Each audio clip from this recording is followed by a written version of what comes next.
Question 26. Here is the graph of a straight line.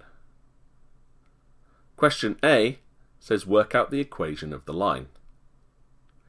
Equations of straight lines are given in the format of y equals mx plus c, where m is the gradient and c is the y-intercept.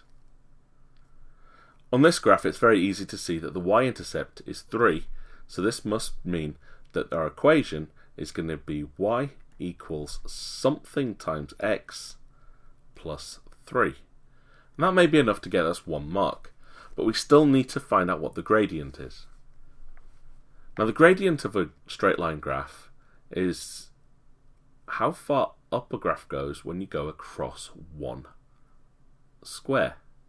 So if we go across 1 unit on the x-axis and go up to the line, we can see it only goes up half of a y value. Anywhere where we check this, we can start here, go from 2 to 3, and it still only goes up by half a value.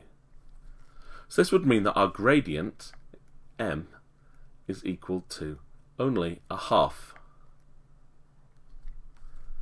So for our equation, we end up with y equals a half x plus 3.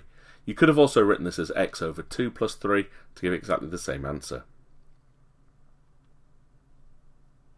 In question 26b, we're asked to work out the coordinates of the y-intercept of the line that is parallel to the line in part A and passes through point 4, 1.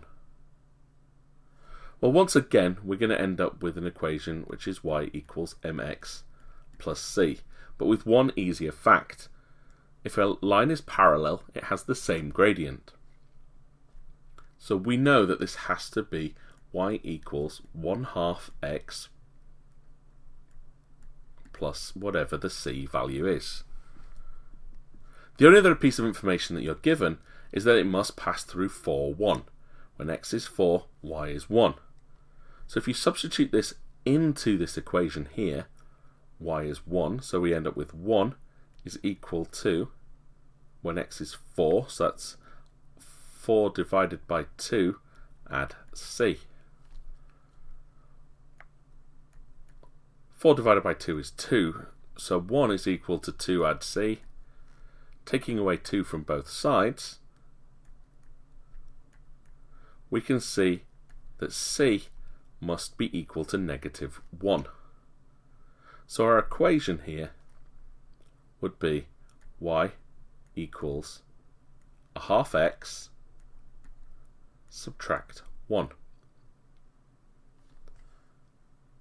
The question is actually asking us to work out the coordinates of the y-intercept. Now the y-intercept, the x value is always going to be 0.